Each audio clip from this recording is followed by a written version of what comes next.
할렐루야. 네, 반갑습니다. 예, 우리가 돌고 돌아 이제 드디어 요한계시록 10장에 도착했습니다. 요한계시록 10장을 오늘 살펴보고 그 의미를 그 의미를 생각하고 은혜를 좀 나누고자 합니다. 10장과 11장은 일곱 천사가 나팔을 불기 전에 삽입된 이제 일곱지의 나팔이 불기 전에 그 전에 삽입된 내용입니다. 그래서 10장과 11장이 이어지는 내용입니다. 근데 이제 그 내용이 많아서 오늘은 10장, 다음에는 11장으로 넘어갈 텐데요. 10장에서는 힘이 센 천사와 작은 두루마리, 작은 책으로 표현합니다. 그래서 작은 두루마리에 대해서 설명되어져 있고 11장에서는 두 증인이 나옵니다. 예언하는 그 두 증인이 나오는데 거기에 대해서 이해하면 성경의 구조를 이해하면 되겠습니다. 그리고 전체적으로 볼 때 1장과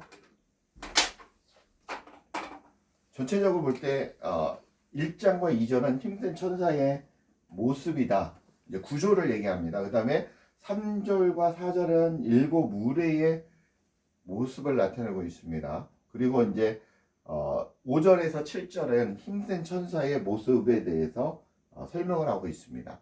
그리고 이제 나머지 8절에서 11절까지 펴 있는 작은 두루마리, 작은 책에 대해서 설명하고 있습니다. 그래서 오늘은 바로 들어가도록 하겠습니다. 10장 1절에 보면 한번 읽어주십시오. 시작. 내가 또 보니 힘센 다른 천사가 구름을 입고 하늘에서 내려오는데 그 머리 위에 무지개가 있고 그 얼굴은 해 같고 그 발은 불기둥 같으며. 네, 천사라는 말은 헬라어로 엔겔로스라는 말인데 이게 이제 천사 또는 사자, 메시지를 전하는 자라는 의미입니다. 사자는 하나님의 어떤 특별한 보호를 받고 하나님의 그 음성, 메시지를 전하는 그런 하나님의 영체, 아무튼 그렇게 보시면 됩니다. 예, 그렇게 보시면 되고 요세푸스는 사자와 천사의 두 가지 의미를 사용했습니다. 그런데 그 천사가 구름을 입고 어디에서 내려온다고 합니까? 하늘에. 이제 등장 모습인데요. 하늘에서 내려온다고 합니다. 하늘에서 내려온다 이런 모습은 구약에서는 하나님이 임재할 때, 임재 시에 나타냈고 신약에서는 예수님의 강림 때 그 모습을 나타내고 있다고 있습니다. 또한 머리 위에는 뭐가 있습니까? 머리에 무지개. 네, 무지개. 무지개 하면 떠오르는 게 있죠? 뭐죠? 예, 그쵸. 홍수 심판 후에 하나님이 언약을 하시죠. 다시는 너희로 물로 심판하지 않겠다 라고 말씀하고 있습니다. 그런 것처럼 무지개는 뭐냐면 하나님이 창세기 9장 13절에 홍수 심판 후에 하나님의 언약의 생각, 무지개는 생명의 새 언약이라는 것입니다. 생명의 새 언약. 그래서 하나님은 언약하시고 그대로 성취하시는 하나님이시다라고 보시면 되겠습니다. 이 천사는 언약의 신실하신 하나님의 명령의 대사로 오는 천사라고 말할 수 있습니다. 그 얼굴은 어떻습니까? 그 얼굴은 그 얼굴은 해 같다라고 표현합니다. 하나님의 영광스러운 광채로 하나님의 거룩과 영광을 나타내는 천사임을 보여주고 있습니다. 그 발은 뭐 같다고 했습니까? 발은 불기둥 같다 불기둥은 무엇을 상징합니까? 불기둥하면 생각나시는 거. 출입. 그렇죠. 출애굽식 때 불기둥과 구름기둥으로 이스라엘 백성을 인도했지 않습니까? 예. 그리고 이 불기둥은 어떻습니까? 믿지 않는 자들에게. 이 얘기는 뭐냐면 믿는 자들에게는 이 불기둥은 하나님의 축복이지만 믿지 않는 자들에게 이 불기둥은 심판과 저주를 가리킨다라는 것입니다. 그래서 심판하시는 하나님을 나타내고 있다라고 보시면 되겠습니다. 믿음을 소유한 자에겐 축복의 성령이지만 믿음을 소유하지 못한 자들에게는 정말 이 성령의 불길은 심판의 불길이다라고 지옥행이다라고 보시면 되겠습니다. 2절 한번 보시겠습니다. 시작. 그 손에는 펴놓인 작은 두루마리를 들고 그 오른발은 바다를 밟고 왼발은 땅을 밟고. 예, 그 손에는 작은 두루마리를 들고 있습니다. 천사입니다. 천사가. 그리고 오른발에는 바다를 밟고 있습니다. 그리고 왼발에는 땅을 밟고 있습니다. 이게 뭔 얘기입니까? 온 땅을 정복하고 다 취한다라는 그런 얘기를 말하고 있습니다. 그 오른손에는 두루마리를 들고 있는데 이 책은 7일의 두루마리와는 다른 책이라는 것입니다. 그리고 뒤에 9절 이하에 보면 이 책은 요한이 받아서 먹고 그것을 다시 예언해야 할 책이라는 것입니다. 그러니까 좀 다르죠. 이것을 성경 주석가들은 이 이를 가리켜 신약 성경이다, 아니다, 요한계시록이다, 의견들이 많이 여러 가지 의견들이 있습니다. 그러나 뭐 그건 중요치 않고요. 또한 바다를 밟고 땅을 밟고 있는 그런 모습, 이 세상을 정복함을 의미하고 있다라는 것입니다. 천사의 모습을 나타낸다는 것입니다. 3절에 한번 보겠습니다. 시작. 사자가 부르짖는 것 같이 큰 소리로 외치니 그가 외칠 때에 일곱 우레가 그 소리를 내어 말하더라. 4절. 일곱 우레가 말을 할 때에 내가 거룩하려고 하다가 곧 들으니 하늘에서 소리가 나서 말하기를 일곱 우레가 말한 것을 인봉하고 기록하지 말라 하더라. 네. 일곱 우레에 대해서 말씀하고 있습니다. 사자가 부르짖을 때에, 즉 힘센 천사가 부르짖을 때 일곱 우레가 말하고 있다라는 것입니다. 그리고 종말의 심판을 말합니다. 그래서 요한이 예전에 했던 것처럼 또 기록을 하려고 합니다. 기록을 하려는데 일곱 우레에서 하늘에서 소리가 날려서 그 하나님의 음성인지 아니면 천사의 음성인지는 잘 모르겠으나 명확하게 안 나와 있죠. 근데 하나님의 음성이라고 보는 게 맞겠죠. 소리가 나서 기록하지 말라라고 얘기합니다. 다니엘서 12장 4절 9절에는 때가 아직 멀기에 기록하되 임봉하라라고 말씀. 기록하고 임봉해라, 받아놔라 라고 다니엘서는 얘기하고 있고요.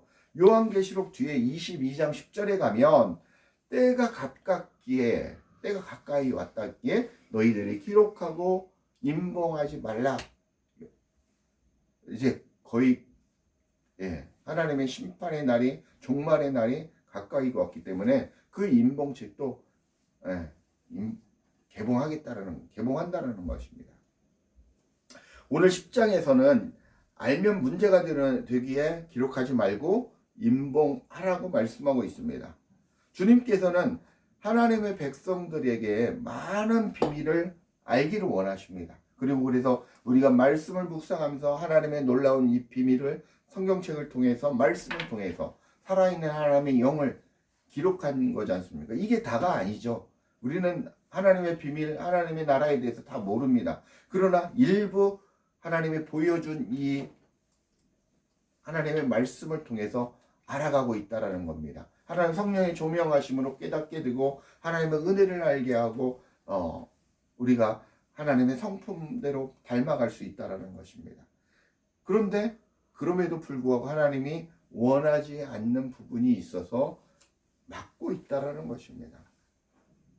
5절에서 7절까지 한번 읽어보겠습니다. 시작. 내가 본 바 바다와 땅을 밟고 서 있는 천사가 하늘을 향하여 오른손을 들고 세세토록 살아계시니 곧 하늘과 그 가운데 있는 물건이며 땅과 그 가운데 있는 물건이며 바다와 그 가운데 있는 물건을 창조하신 이를 가리켜 맹세하여리되 지체하지 아니하리니 일곱째 천사가 소리내는 날 그의 나팔을 불려고 할 때에 하나님이 그의 종 선지자들에게 전하신 복음과 같이 하나님의 비밀을 이루어지리라 하더라. 아멘. 힘센 천사가 이제 맹세하는 장면입니다. 그런 내용입니다. 먼저 하늘을 향한다고 합니다. 우리가 하늘을 향하는 건 무엇입니까? 모세가 두 손을 들고 하늘을 향하는 것은 주님께 모든 걸 맡기고 의지한다라는 것입니다. 기도한다라는 것입니다. 그죠? 네. 그리고 또한 하늘을 향한다는 건 창조주 하나님을 바라본다라는 것입니다. 그분을 향한다라는 것입니다. 오른손을 든다는 것은 맹세하는 방법을 나타내고 있다라는 것입니다. 세세토록 살아계신 자, 그리고 만물을 창조하시고 전능하신 영원하신 하나님을 향해 지체하지 않겠다고 말씀하고 있습니다. 하나님께서도 때가 되시면 지체하지 아니하시고 바로 주님께서 심판하러 오시고 심판하시겠지만 또한 이 천사 또 그 부르심에 그 말씀에 순종하여 지체하지 않고 즉각적으로 그 말씀을 이행하겠다고 맹세하고 있다라는 것입니다. 일곱째 천사가 나팔을 불 때 하나님의 종들에게 선지자들에게 전하신 복음의 비밀이 그대로 이루어질 거라는 것입니다. 하나님의 말씀은 1.1획도 버려지는 게 없습니다. 그대로 다 성취됩니다. 물론 이 성경책들은 번역을 하면서 오역을 하고 빼뜨리고 이해가 안 돼서 잘못 번역을 하는 그런 부분들이 있습니다. 이게 100% 맞지는 않습니다. 그러나 우리 인간의 한계에서 하나님의 조명하심을 통해서 연구하고 고민하고 기도하면서 주님 앞에 나아가야 할 줄 믿습니다. 8절에서 11절 한번 보겠습니다. 하늘에서 나서 내게 들리던 음성이 또 내게 말하여 이르되 내가 가서 바다와 땅을 밟고 서 있는 천사의 손에 펴놓인 두루마리를 가지라 하기로. 예, 잠깐. 주님께서 천사의 손에 있는 두루마리 책을 가지라고 명령하시죠. 그리고 가지라는 것은 내 것으로 만들어라는 것입니다. 너희가 배우고 확실하는데 거하라고 말씀하셨듯이 이 말씀을 배우라는 것입니다. 가지라는 것입니다. 우리가 말씀을 가질 수 있는 게 어떤 것입니까? 그 말씀을 배워서 그 말씀에 내 안에 들어와서 그 말씀의 열매를 맺는다라는 것이죠. 그게 행함으로 나타난다는 것이죠. 그게 하나님 사랑과 이웃 사랑으로 열매를 맺는다라는 것입니다. 9절 한번 읽어보십시오. 내가 천사에게 나아가 작은 두루마리를 달라 한즉 천사가 이르되 갖다 먹어버리라. 내 배에는 쓰나 내 입에는 꿀같이 달리라 하거늘 내가 천사의 손에서 그 작은 두루마리를 갖다 먹어버리니 내 입에는 꿀같이 다나 먹은 후에 내 배에서는 쓰게 됐더라. 아멘. 우리 성도들이 갖다 먹어버리라 하는 것 조금 전에 말씀드렸죠. 너희들이 배워라, 취하라 이런 것입니다. 그리고 배우라는 것을 뜻하는 거고 먹어버리라고 하는 것은 누가 빼앗아가지 못하도록 먹고 양식으로 살아야 된다라는 것을 말씀하고 있습니다. 누가 뺐습니까? 마태복음에 가면 씨앗의 비유가 있죠. 가시밭에 떨리고 돌밭에 길가에 떨어지고 또 어디에 떨어집니까? 돌밭, 길가, 가시밭, 좋은 땅. 이 네 가지의 비유가 나오지 않습니까? 예. 가시밭에는 어떻습니까? 싹이 나서 자라지 못하고 말라 죽습니다. 길가에는 싹이 날라고 하는데 햇빛에 말라서 아예 싹도 못 틔우고 죽습니다. 돌밭에는 돌 때문에 성장하지 못하고 죽습니다. 좋은 땅이 되어야 된다는 거예요. 여러분들의 마음 땅이 좋은 땅이 되어야 된다는 것입니다. 그랬을 때 하나님의 성령의 열매를 맺게 되고 하나님의 원하시는 그 기쁨의 삶을 살게 되시고 주님과 함께 동행하는 삶을 살 수 있다는 것입니다. 그런데 여러분들이 좋은 땅이 되지 않으시면 그게 여러분의 마음 땅이 가시밭이요 돌밭이요 길가라는 것입니다. 햇빛이 쨍쨍 쬐는 그 마음 땅이라는 것입니다. 그게 여러분 안에 있는 쓴뿌리고 여러분 안에 있는 수많은 계곡들이고 가나안 칠족속이라는 것입니다. 그것들을 다 뽑아서 버리고 내 안에 나쁜 습관들, 나쁜 마음들 이것을 다 예수님의 십자가에 못 박아서 주님께 다 바쳐야 된다는 것입니다. 그게 하나님이 기뻐하시는 11조라는 것입니다.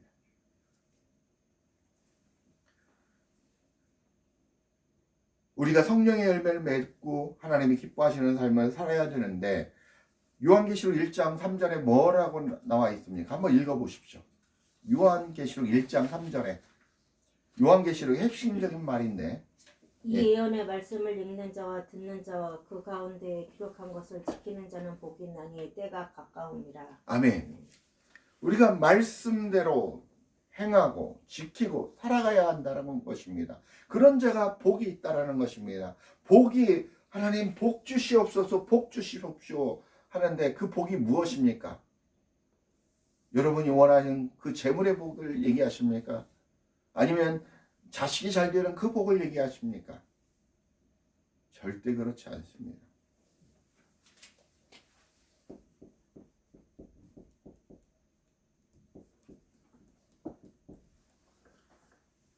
이게 무엇입니까? 볼십자라고도 하고 제사상입니다. 제사상. 제사상이고 이게 뭐죠? 밭전자 아닙니까? 밭전자가 무엇을 얘기하는 겁니까? 밭전자가 마음 땅과 마음 땅을 얘기합니다. 그리고 이게 입구인데 입구인데 무엇을 얘기합니까? 머리를 상징합니다. 우리가 마음으로 믿어 입으로 시인하듯이 이게 하나가 된다. 이게 하나가 되어야 된다는 거예요. 하나가 돼서 제사로 드려지는 게 복이라는 것입니다. 그게 하나님이 기뻐하시는 복이라는 것입니다. 우리의 마음 땅에 하나님과 예수님과 연합해서 나는 없고 오직 예수님만이 살고 그 예수님의 삶이 드려지는 게 바로 하나님이 기뻐하시는 삶이라는 것입니다.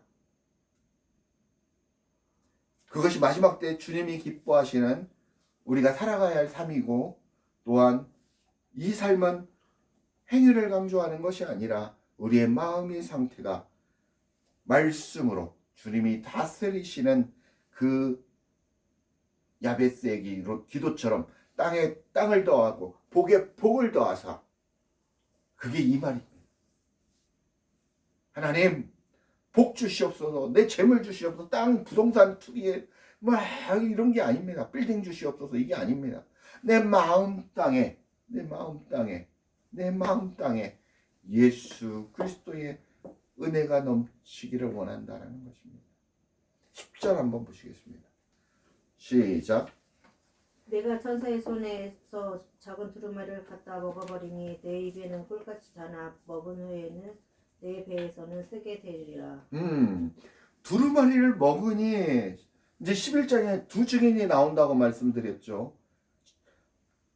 이 두 증인이 나와서 내 배에서는 쓴데 무슨 얘기냐? 두 증인이 1260일 동안 예언하는 권세를 받습니다. 입에는 꿀같이 달고 배에는 쓰다고 합니다. 말씀이 입에는 단데 말씀이 나의 삶을 규제하게 되고 너 그렇게 살면 안 돼. 너 그렇게 살면 안 돼. 라고 얘기를 하니 쓰죠. 쓰다는 것입니다. 11절에 그가 내게 말하기를 내가 많은 백성과 나라와 방언과 임금에게 다시 예언해야 하리라 라고 하더라. 흰옷 입은 거룩한 하나님의 백성들에게 다시 예언해야 함을 얘기하고 있습니다. 그러면서 11장으로 이어집니다. 다음 주에 11장을 말씀을 드리겠는데 오늘 말씀을 맺겠습니다. 우리는 마지막 때에 살고 있는 하나님의 거룩한 백성들이십니다. 우리 안에는 거룩한 주님이 거하시고 우리와 주님은 동행하고 살고 계십니다.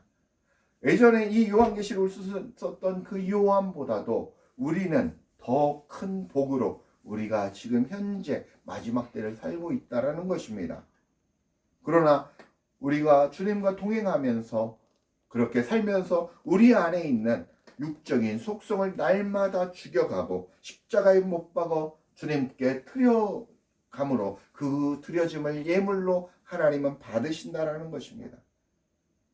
주님께서 우리를 인정하시는 삶이 바로 그 삶이라는 것입니다. 우리가 11조를 5천만 원 하고 1,000만 원 하고 이게 중요한 게 아니라는 것입니다. 그거 하나님 기뻐하지 않습니다.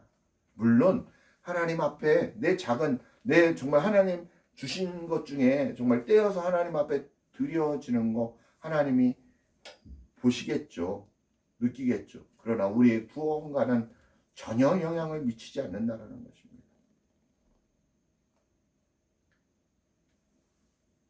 우리는 주님의 삶을 살고 우리가 주님께 예배하는 주님께 영광 돌리는 그런 삶을 살고 주님과 동행하는 그 주님과의 기쁜 삶을 살고 주님께서는 우리의 삶을 살도록 우리가 내어 맡겨야 된다는 것입니다. 주님께서 우리의 삶을 살도록 저와 여러분은 우리의 삶을 내어드려야 된다는 것입니다. 우리는 주님의 삶을 살아야 된다는 것입니다. 어렵습니다. 이 말을 하는 저도 다 깨닫지 못합니다. 그러나 오늘 저와 여러분에게 주님은 그렇게 말씀하고 있습니다.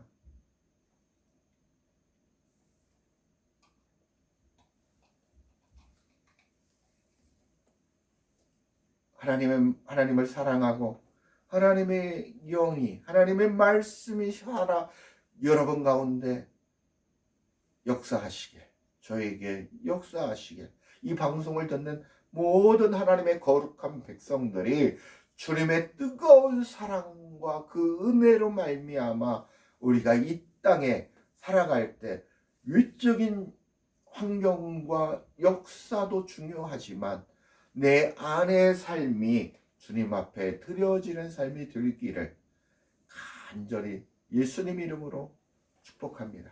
기도하시겠습니다. 아버지 하나님 은혜와 사랑을 감사합니다. 하나님 오늘 계시록 11장에 대해서 상고했습니다. 베레아 사람들처럼 말씀이 그리한가 상고하라고 날마다 상고하라고 하셨습니다. 우리가 말씀을 통하여 깨닫게 하시고 은혜를 받게 하시고 그 말씀대로 살아갈 수 있는 하나님 은혜와 능력과 권세를 더하여 주옵소서. 감사드리며 주 예수 그리스도 이름 받들어 간절히 기도합니다. 아멘.